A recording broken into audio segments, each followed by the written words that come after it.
Bonjour. Donc c'est une petite vidéo que je vais faire maintenant, c'est en complément du pressostat HP régulation de condensation et les autres pressostats. J'ai parlé de réglage du pressostat. Avant de l'installer, on pourrait le régler avec une bouteille d'azote. Alors, il y en a qui se posaient des questions. Pression d'azote, est-ce que je vais la faire en même temps que je mets la pression d'azote dans le circuit? Non. Je vais expliquer maintenant à quoi ça sert.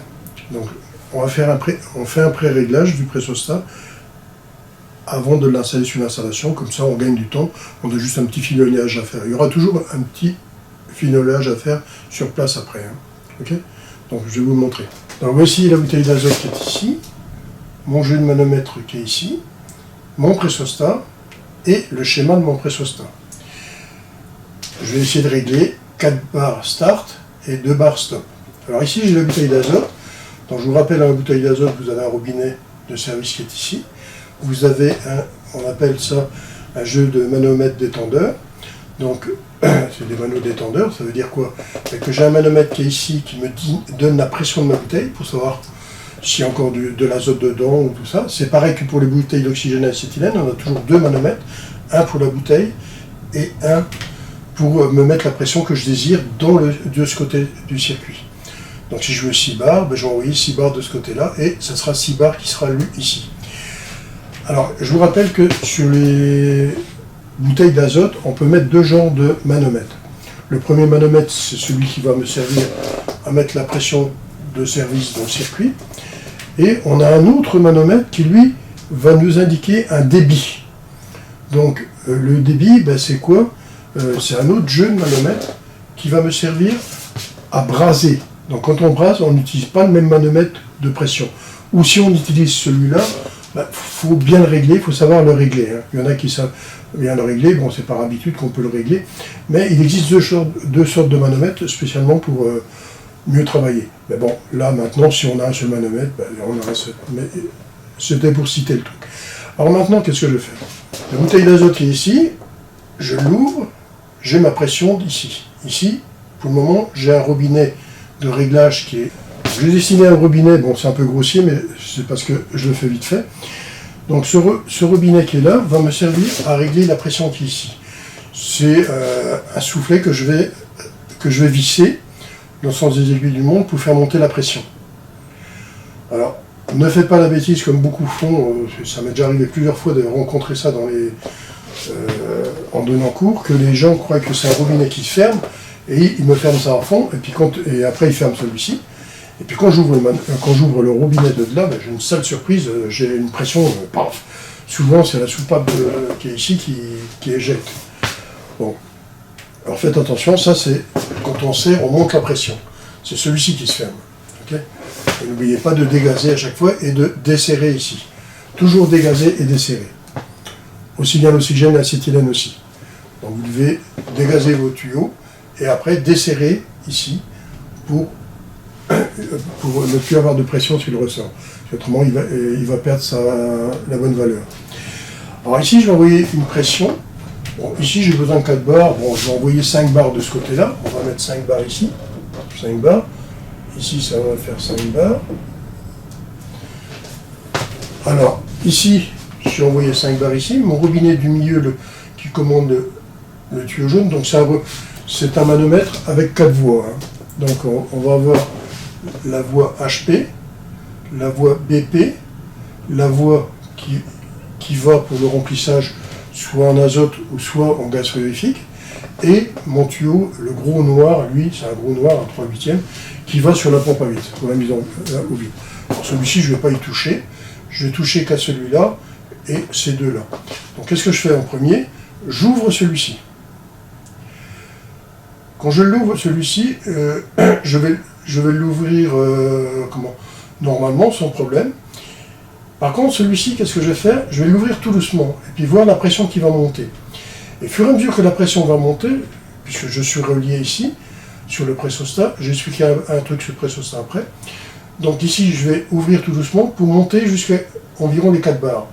Je monte jusqu'aux 4 barres, et là, mon pressostat qui est ici, on va le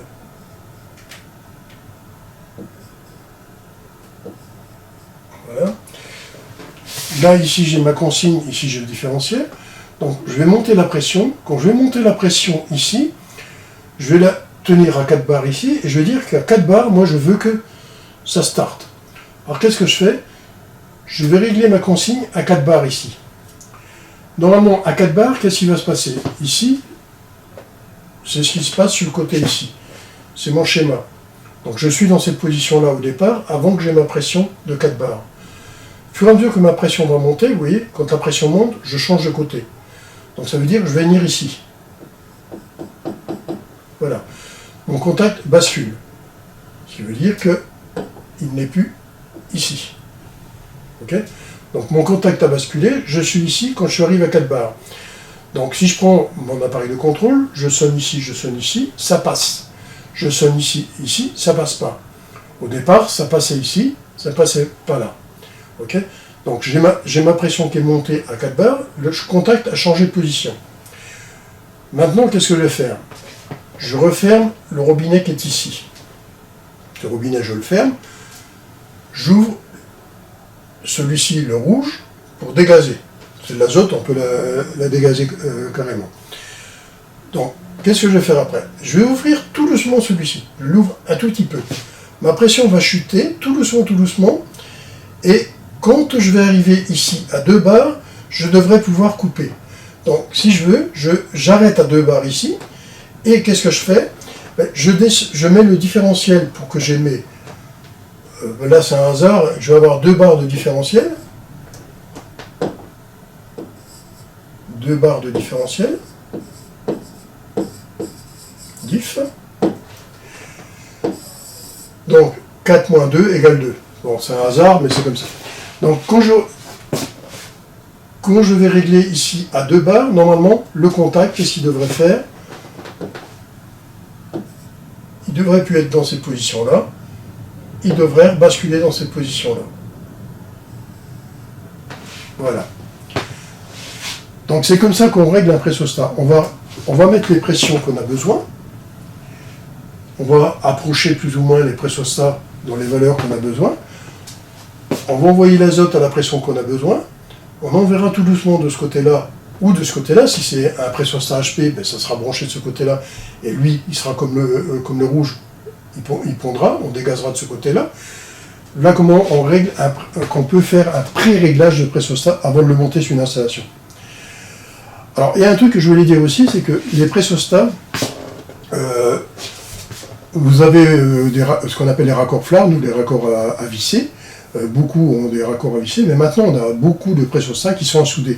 Alors, il faudra peut-être souder un petit bout de tube sur le pressostat avec... Il faut voir maintenant dans quelle installation ça va se trouver. Si on doit mettre un bout de tube, à ce moment-là, on soudera un tube qui soit la longueur utile pour notre installation. Donc on mettra un bout de tube avec un raccord à quart au bout, et puis on le mettra directement sur le manomètre. Donc c'est une position à faire si on a un pressostat soudé.